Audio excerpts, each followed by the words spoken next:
السلام علیکم ورحمۃ اللہ وبرکاتہ۔ حامد و مسلیا اما بعد، اعوذ باللہ من الشیطان الرجیم، بسم اللہ الرحمن الرحیم۔ لقد کان لکم فی رسول اللہ اسوۃ حسنہ۔ اللہ سبحانہ و تعالیٰ کا ارشاد ہے، بے شک نبی صلی اللہ علیہ وسلم کی زندگی تمہارے لیے نمونہ ہے۔ اللہ تبارک و تعالیٰ نے نبی صلی اللہ علیہ وسلم کو جب اس دنیا میں نبی بنا کر مبعوث کیا، آپ کی شخصیت، آپ کا کردار اس امت مسلمہ کے لیے اللہ نے نمونہ بنایا ہے۔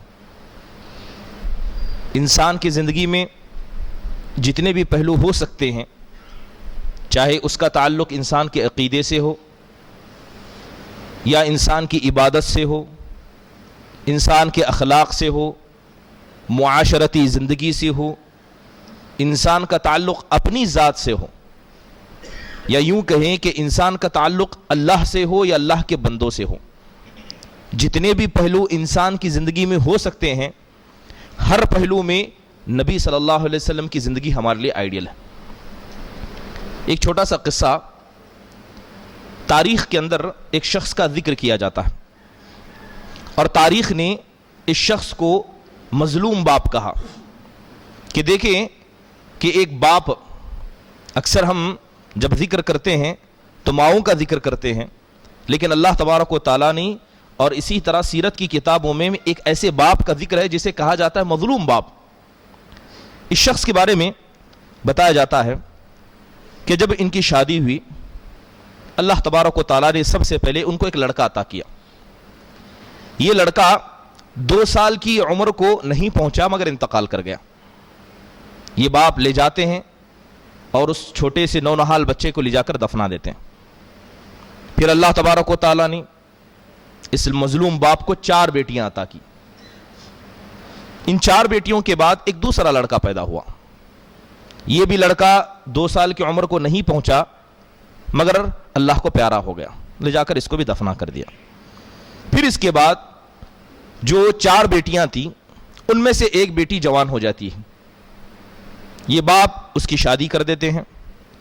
پہلی بیٹی کی جب شادی ہو جاتی ہے تو 2 سال میں ان کو ایک لڑکا ہو جاتا ہے، گویا مظلوم باپ کا یہ نواسا ہوا۔ یہ نواسا بھی 4 سال کی عمر کو نہیں پہنچا مگر انتقال ہو گیا۔ تو لہذا اس انسان نے اپنے 2 بیٹوں کو دفنایا اور ایک نواسے کو۔ پھر اس کے بعد دوسری بیٹی کی شادی ہو جاتی ہے۔ یہ دوسری بیٹی اپنی عمر کی 21 سال کو نہیں پہنچتی مگر یہ جوان بیٹی انتقال کر جاتی۔ یہ مظلوم باپ اپنی اس جوان بیٹی کو لے جاتے ہیں اور دفنا دیتے ہیں۔ پھر اس کے بعد پہلی بیٹی جو 28 سال کی عمر کی تھی، یہ بھی اللہ کو پیاری ہو جاتی ہے۔ یہ بھی لے جاتے ہیں اور اس کو دفنا دیتے ہیں۔ پھر اس کے بعد اللہ تعالیٰ نے ایک تیسرا بیٹا عطا کیا۔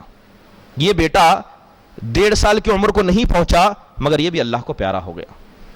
پھر اس کے بعد تیسری بیٹی کی شادی ہو جاتی ہے اور یہ بیٹی 27 سال کی عمر کو پہنچ جاتی ہے اور یہ بھی اللہ کو پیاری ہو جاتی ہے۔ تو گویا اس انسان نے اپنے 3 چھوٹے بیٹوں کو دفنایا، 3 جوان بیٹیوں کو دفنایا اور ایک نواسے کو دفنایا۔ کیا آپ کو پتا ہے کہ یہ مظلوم باپ کون تھے؟ یہ مظلوم باپ جناب محمد الرسول اللہ صلی اللہ علیہ وسلم تھے۔ اللہ تبارک و تعالیٰ نے کتنا آپ کو آزمایا، اور آپ جانتے ہیں بہت سارے لوگ بیٹیوں کے باپ ہوں گے، جب ایک بیٹی جوان ہو جاتی ہے تو باپ کی محبت دل میں گھر کر جاتی ہے۔ اللہ نے کتنا آزمایا ہوگا کہ ایک بیٹی 28 سال کی عمر میں، ایک بیٹی 27 سال کی عمر میں، ایک بیٹی 21 سال کی عمر میں جوان بیٹیاں ہو جاتی ہیں، مگر اللہ نے ایک ایک کر کے بیٹوں کو آپ صلی اللہ علیہ وسلم سے بیٹیوں کو چھین لیا۔ آپ کو بتایا گیا کہ آپ کے فرزند ابراہیم یہ اپنی آخری سانسوں کو گن رہے ہیں، آپ آئیے۔ نبی صلی اللہ علیہ وسلم اس قدر دوڑ کر نکلے کہ آپ کے جسم سے چادر گر گئی۔ حضرت ابوبکر آتے ہیں، چادر کو اڑاتے ہیں، اللہ کے نبی صلی اللہ علیہ وسلم کو لا کر آپ کی اس فرزند کو تھمایا جاتا ہے جو اپنی آخری سانسیں گن رہے تھے۔ نبی صلی اللہ علیہ وسلم نے ان کو ہاتھ میں لیا اور حضرت ابراہیم کی سانسیں اکھڑ رہی تھی۔ اللہ کے نبی رونے لگ گئے تو صحابہ کہنے لگے، اے اللہ کے رسول، آپ تو ہمارے لیے صبر کا پیمانہ ہے کہ آپ بھی روتے ہیں. تو اللہ کے نبی نے کہا کہ آنکھیں نم زدہ ہیں, دل غم زدہ ہے, مگر ہم وہی کہیں گے جو ہمارے رب کو پسند ہے. لوگ آسان سمجھتے ہیں مسلمان ہونا, اسی لیے اللہ کے نبی نے خود فرمایا تھا ان اشد البلاء الانبیاء ثم الامثل فالامثل, کہ اس دنیا میں اللہ سب سے زیادہ مصیبتیں جن پر نازل کرتا ہے وہ انبیاء کی جماعت ہوتی ہے, اور یہ مصیبتیں انسان کو نکھارتی ہیں, یہ پریشانیاں ایک مومن کو تراشتی ہیں اور اسے زمین والے سے زیادہ اسے آسمان والا بنا دیتی ہیں. نبی صلی اللہ علیہ وسلم کی زندگی کو دیکھیں کہ اللہ تبارک و تعالیٰ نے کیسی جگہ آپ کی پرورش کی, ایسی جگہ جہاں برائی کرنا آسان اور نیکی کرنا پہاڑ چڑھنے جیسا مشکل تھا, اللہ نے آپ کی حفاظت کی, اللہ نے آپ کی جوانی کی حفاظت کی. 40 سال کی عمر ہو جاتی ہے, آپ علیہ الصلوۃ والسلام کو نبی و رسول بنایا جاتا. آپ علیہ الصلوۃ والسلام قوم والوں کے درمیان جاتے ہیں, ایک اللہ کی دعوت دیتے ہیں. 13 سال آپ نے مکہ میں گزارے. 13 سال میں اللہ کے نبی کے ساتھ کیا کیا نہیں کیا گیا. کبھی آپ نماز پڑھتے, لا کر اونٹ کی اوجڑی آپ کے پیٹھ پر رکھی جاتی, اتنی وزن وہ ہوتی کہ اللہ کے نبی اسے اٹھا نہیں پاتے نہ اپنے سر کو ہٹا پاتے. آپ کی بیٹیوں میں سے حضرت فاطمہ جو اکیلی زندہ بچی تھی, اور اللہ کے نبی کے انتقال کے 6 مہینے بعد وہ بھی انتقال کر گئی تھی, وہ فاطمہ آتی ہیں اپنے ننھے ہاتھوں سے اس اونٹ کی اوجڑی کو کھینچنے کی کوشش کرتی ہیں, پوری طاقت لگاتی ہیں, نہیں کر پاتی ہیں, آخرکار جیسے تیسے اپنے باپ کے سر سے اس اوجڑی کو ہٹا دیتی ہیں. تب جا کر اللہ کے رسول صلی اللہ علیہ وسلم اپنے سجدے کو مکمل کرتے ہیں. اللہ کے نبی صلی اللہ علیہ وسلم, اللہ آپ کا مددگار تھا, اللہ آپ کے ساتھ تھا, لیکن اللہ آزماتا ہے. اللہ کے نبی جب دعوت کرنے کے لیے نکلے تو آپ مجبور تھے, اس قدر مجبور تھے کہ جیسی حج کا وقت آتا, اللہ کے نبی جو قافلے آتے ان کے سامنے جا کر کہتے کہ مجھے اپنے ساتھ لے چلو, مجھے اپنے ساتھ لے چلو, مجھے سہارا دو, یہ مکہ والے مجھے دعوت کا کام کرنے نہیں دیتے ہیں. اس قدر اللہ کے نبی مجبور تھے. اللہ کے نبی تو اس قدر مجبور ہوئے کہ مکہ والوں نے آپ کو دعوت سے روکا تو آپ علیہ الصلوۃ والسلام مکہ چھوڑ کر طائف چلے گئے. کم از کم یہ لوگ نہیں مانے, کم از کم وہ لوگ ماننے جائیں. ان لوگوں نے کیا کیا, اللہ کے نبی کو مارا, لہو لہان کیا, اس قدر آپ کو تکلیفیں دی, اپنے اوباش لڑکوں کو لگایا کہ آپ کی حالت دیکھ کر اللہ نے آسمان سے فرشتے بھیجے اور کہا کہ یہ پہاڑ کا فرشتہ ہے, آپ حکم دیجئے, جن لوگوں نے آپ کو مجبور کیا یہ ان کا بدلہ لیں گے. لیکن اللہ کے نبی صلی اللہ علیہ وسلم نے اپنی اخلاق کا مظاہرہ کیا, اپنی رحمت کا اظہار کرتے ہوئے کہا کہ اگر یہ نہیں تو ہو سکتا ہے کہ ان کی آنے والی نسل مسلمان ہو جائے. اللہ کے نبی صلی اللہ علیہ وسلم 13 سال رہے, آپ کو ستایا گیا, پریشان کیا گیا. حد تو یہ تھی کہ آپ کعبۃ اللہ میں نماز پڑھنے جاتے, آپ کا مذاق اڑایا جاتا. نبی صلی اللہ علیہ وسلم ایک مرتبہ کعبۃ اللہ میں داخل ہو کر نماز پڑھ رہے تھے, ابو جہل بن ہشام آتا ہے, آپ کا مذاق اڑانے لگتا ہے. اس قدر اللہ کے نبی کا مذاق اڑاتا ہے, اتنے برے الفاظ اللہ کے نبی کو کس دیتا ہے کہ اللہ کے نبی صلی اللہ علیہ وسلم کعبۃ اللہ سے نکلنے پر مجبور ہو جاتے. شرمندہ اللہ کے نبی کو کر دیا, اللہ کے نبی وہاں سے چلے گئے. کچھ دیر بعد آپ کے چچا حمزہ رضی اللہ عنہ کعبۃ اللہ میں داخل ہوئے, مسلمان نہیں ہوئے تھے. تو ایک لونڈی نے جو گھر کی چھت کے اوپر سے کھڑے ہو کر یہ کعبۃ اللہ کا سارا منظر دیکھ رہی تھی, جب حضرت حمزہ طواف کر کے لوٹنے لگے تو حضرت حمزہ سے کہتی ہے کہ آپ نے اس چیز کو نہیں سنا کہ ابو جہل نے آپ کے بھتیجے کے ساتھ کیا کیا, آپ کے بھتیجے کے ساتھ ایسا کیا, شرمندہ کیا, رسوا کیا, انہیں پریشان کیا. حضرت حمزہ کو غصہ آیا, بھری مجلس میں گئے, ابو جہل کو زور کا تماچا لگاتے ہوئے کہا کہ آئندہ سے اس بات کی جرأت نہ کرنا کہ تم ان کے ساتھ بدتمیزی کرو, میں ان کے دین پر ہوں. جبکہ وہ مسلمان نہیں تھے, مارے حمیت کے, اپنی قوم کی یا یوں کہیں اپنے بھتیجے کی حمیت میں انہوں نے کہہ دیا کہ میں اپنے بھتیجے کے دین پر ہوں. اللہ کے نبی کو مجبور کیا گیا, یہاں تک کہ آپ علیہ الصلوۃ والسلام مکہ کو چھوڑنے پر مجبور ہو گئے. 13 سال آپ وہاں رہے, 40 سال کی زندگی آپ نے گزاری, گویا آپ نے اپنی زندگی کے 53 سال مکہ کے اندر گزارے. آپ کو مجبور کیا گیا کہ آپ مکہ چھوڑ کر جائیں. رات کا وقت تھا, اللہ کے رسول صلی اللہ علیہ وسلم ہجرت کرنے کے لیے حضرت ابوبکر کو لے کر نکلتے, پہاڑ کی چوٹی پر پہنچتے ہیں, کعبۃ اللہ کو دیکھ کر آپ کی آنکھوں سے آنسو نکل جاتے.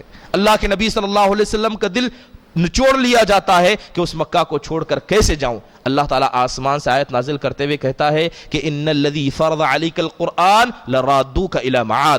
اللہ تعالیٰ کہتا ہے اے اللہ کے نبی آپ غمزدہ نہ ہو, آپ روئے نہ, یہ اللہ جس نے قرآن کو آپ پر حق کے ساتھ نازل کیا ہے, یہ اللہ آپ کو یہاں لوٹائے گا, یقین رکھیے اللہ آپ کو لوٹائے گا. اللہ کے نبی مدینہ میں 10 سال نہیں رہے، 9 سال کی زندگی گزاری، لیکن اللہ تعالیٰ نے وہ وقت لایا کہ آپ مکہ کو فتح کر کے مکہ میں داخل ہو جاتے ہیں۔ نبی صلی اللہ علیہ وسلم کی یہ زندگی ہمارے لیے نمونہ ہے۔ یہی وجہ تھی کہ اتنی ساری تکلیفیں اللہ کے نبی نے اسلام کے خاطر برداشت کی، تب جا کر یہ اسلام ہم تک پہنچا ہے۔ یہی وجہ تھی کہ اللہ تبارک و تعالیٰ نے آپ کو کیا ہے فضیلتوں کا ایک انبار عطا کر دیا۔ دنیا کے اندر کچھ ایسی فضیلتیں اللہ کے نبی کو دی گئیں، اسی طرح آخرت کے اعتبار سے کچھ فضیلتیں دی گئی، ایسی فضیلتیں کسی اور نبی کو نہیں دی گئی۔ دنیا کے اندر دیکھا جائے تو سب سے پہلی فضیلت اللہ کے نبی صلی اللہ علیہ وسلم کو یہ ملی کہ آپ ابھی دنیا میں آئے نہیں تھے، ابھی اللہ تعالیٰ نے کیا ہے صرف حضرت آدم کو پیدا کیا تھا، تو اللہ نے نبیوں کی روحوں کو جمع کیا۔ اللہ نے نبیوں کی روحوں سے وعدہ لیا کہ تمہارے آخر میں ایک نبی آئیں گے، ان پر تم ایمان لاؤ گے، اس بات کا وعدہ کرو۔ ابھی دنیا میں انبیاء کے آنے سے پہلے اللہ نے نبیوں سے آپ کی نبوت کا وعدہ لیا تھا۔ دوسری بڑی فضیلت یہ ہے کہ اللہ تبارک و تعالیٰ نے آپ کو نبیوں کا سردار بنایا، ساری انسانیت کے آپ سردار بنا لے گئے۔ اللہ کے نبی صلی اللہ علیہ وسلم کے اگلے پچھلے گناہ اللہ نے معاف کر دیے۔ آپ کی دعوت کبھی رد نہیں کی جاتی تھی، آپ نے جو بھی دعوت کی، جو بھی بد دعا کی، اللہ تعالیٰ نے آپ کی ہر دعا کو قبول کیا، بلکہ اللہ تعالیٰ نے آپ کی زندگی کی قسم کھائی۔ اللہ تعالیٰ کہتا ہے کہ آپ کی زندگی کی قسم، یہ بڑی بات ہے کہ اللہ خود نبی صلی اللہ علیہ وسلم کی زندگی کی قسم کھائے۔ اللہ تعالیٰ نے نبیوں کو کہا اے ابراہیم، اے موسیٰ، اے عیسیٰ، لیکن جب اللہ تعالیٰ نے آپ کا نام لیا کہا تو یا ایھا النبی یا ایھا الرسول، کہا گیا کہ اے ہمارے نبی، اے ہمارے رسول۔ اللہ نے بہترین ناموں سے آپ کو قرآن میں یاد کیا۔ اللہ تعالیٰ نے جتنے معجزے آپ کو دیے، یقیناً یہ معجزوں کے سردار تھے۔ آپ جانتے ہیں کہ جتنی امت کا ثواب ہوتا ہے وہ سارا ثواب نبی کو ملتا ہے۔ اس اعتبار سے قیامت کے دن سب سے زیادہ ثواب والے جو انسان ہوں گے وہ اللہ کے رسول صلی اللہ علیہ وسلم ہوں گے، کیونکہ آپ کی امت سب سے بڑی امت ہوگی۔ اسی لیے اللہ کے رسول کہا کرتے تھے ایسی عورتوں سے شادی کرو جو زیادہ بچے دینے والی ہو، محبت کرنے والی ہو، کیونکہ قیامت کے دن میں ثواب کے اعتبار سے سارے لوگوں پر فخر کروں گا کہ یہ میری امت ہے اور ان کا ثواب مجھے بھی لگ جاتا ہے۔ تو اللہ تبارک و تعالیٰ آپ کو یہ فرمان دے گا۔ اس کے علاوہ امتوں میں ترتیب سے دیکھا جائے آپ کی امت سب سے آخری امت ہے، مگر جنت میں داخل ہونے کے اعتبار سے یہ امت سب سے پہلے داخل ہوگی، اور یہ نبی صلی اللہ علیہ وسلم کی وجہ سے ہوگا۔ اس امت کے اندر اللہ تبارک و تعالیٰ نے 70,000 ایسے خوش نصیب رکھے ہیں جو بغیر حساب کے، بغیر کتاب کے دنیا سے انتقال ہو جائیں گے، اللہ تعالیٰ ان کو جنت عطا فرمائے گا۔ اللہ تعالیٰ نے آپ کے لیے غنیمت کو حلال قرار دیا، زمین کو مسجد بنایا گیا، اللہ تعالیٰ نے آپ کو رعب دیا۔ بلکہ آپ کی فضیلتوں میں جو چیز بیان کی جاتی ہے وہ یہ بھی ہے کہ وحی کی 3 قسمیں ہوتی ہیں، وحی کی 3 قسمیں ہوتی ہیں، اور اللہ تعالیٰ نے ان تینوں قسموں کے ذریعے آپ پر وحی نازل فرمائے۔ سب سے پہلے سچے خواب وحی کی قسم ہے، بغیر کسی واسطے کے براہ راست گفتگو کرنا، اللہ تعالیٰ نے اس کے ذریعے بھی آپ کو نماز عطا کی۔ اور ایک آخری طریقہ جو حضرت جبرائیل کے ذریعے وحی نازل کرنا ہوتا ہے، اللہ تعالیٰ نے وہ بھی عطا فرمایا۔ اللہ تعالیٰ نے آپ کو آپشن دیا تھا کہ اگر آپ چاہیں تو اللہ آپ کو بادشاہ بنا لے اور اللہ ان کا سردار بنا لے، مگر یہ آفر کسی اور نبی کو نہیں دیا گیا۔ اللہ کے نبی صلی اللہ علیہ وسلم اور آپ کی امت کو دوسری امتوں پر گواہ بنایا گیا۔ قیامت کے دن ہم اور اسی طرح خود اللہ کے رسول صلی اللہ علیہ وسلم دوسری امتوں پر گواہ بنائیں گے۔ اور ایک بڑا فضل جو اللہ تعالیٰ نے اس امت کو آپ کی وجہ سے دیا وہ یہ تھا کہ یہ امت کبھی گمراہ نہیں ہو سکتی، پوری کی پوری امت کبھی گمراہ نہیں ہوگی جب تک قیامت نہ آ جائے۔ امت کی ایک جماعت ہوگی جو حق پر ہمیشہ قائم رہے گی، اور یہ جماعت کیا ہے؟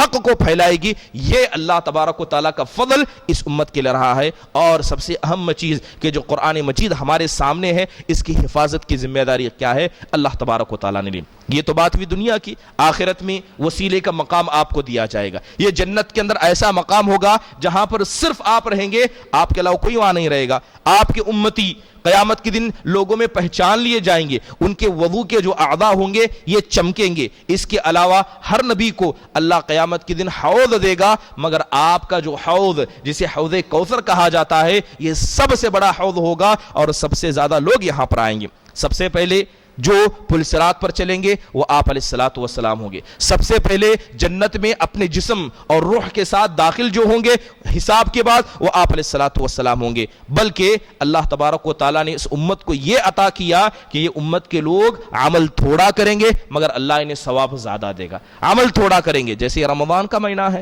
انسان عمل تھوڑا کرتا ہے مگر اس مہینے میں انسان کو ثواب بڑا چڑھا کر اللہ تبارک و تعالیٰ دیتا ہے۔ بلکہ ایک حدیث کے اندر آتا ہے کہ اللہ تعالیٰ نے اس امت کو، یا یوں کہیں کہ نبی صلی اللہ علیہ وسلم کی اس امت کو اتنا بڑا اعجاز کیا کہ آپ کو یہ جان کر بڑی خوشی ہوگی کہ جنت، جب اللہ تبارک و تعالیٰ جنت کو سجا دے گا، جنتی داخل کر دیے جائیں گے، تو تقریباً 120 صف جنت کے اندر ہو جائیں گے. لوگوں کو کھڑا کیا جائے گا تو 120 جنت کے صف ہوں گے، جس میں سے 80 صف اس امت محمدیہ کے ہوں گے. یقیناً یہ فضل، یہ رحمت، یہ کرم آپ علیہ الصلاۃ والسلام کو دیا گیا، کیونکہ آپ علیہ الصلاۃ والسلام نے ایسا کردار نمونہ پیش کیا. اب ہمیں چاہیے کیا؟ ہمیں چاہیے کہ ہم آپ کی سیرت کو پڑھیں، آپ کی سیرت پر فخر کرنا سیکھیں، اور آپ اللہ کے نبی صلی اللہ علیہ وسلم سے محبت جتائیں. آپ کی محبت کا جو حق ہے اس کو ادا کریں، اور آپ علیہ الصلاۃ والسلام کی زندگی کو آئیڈیل بنائیں. کس طرح آپ ہنستے تھے، کس طرح آپ بولتے تھے، کس طرح آپ اپنی بیویوں کے ساتھ تعامل کرتے تھے، اپنے قریبیوں کے ساتھ تعامل کرتے تھے، آپ کی اخلاق کیا تھے، ان کو اپنانا ہر مسلمان پر واجب و ضروری ہے. هل جزاء الاحسان الا الاحسان. اللہ تعالیٰ نے نبی کو بھیج کر اتنا بڑا احسان ہم پر کیا، اور آپ نے اپنے اخلاق کے ذریعے، اپنے صبر و تحمل کے ذریعے اس امت کی دعوت کو ہم تک پہنچایا. یقیناً اس کا بدلہ یہ ہے کہ ہم نبی صلی اللہ علیہ وسلم کی اتباع کریں. اللہ تعالیٰ ہمیں نبی صلی اللہ علیہ وسلم سے سچی محبت کرنے والا، آپ صلی اللہ علیہ وسلم سے محبت کر کے اس کے تقاضوں کو پورا کرنے والا، اور آپ کی سیرت کو زندگی کے ہر حصے میں اپنانے والا بنائے. آمین. وآخر دعوانا ان الحمد للہ رب العالمین. السلام علیکم ورحمۃ اللہ وبرکاتہ.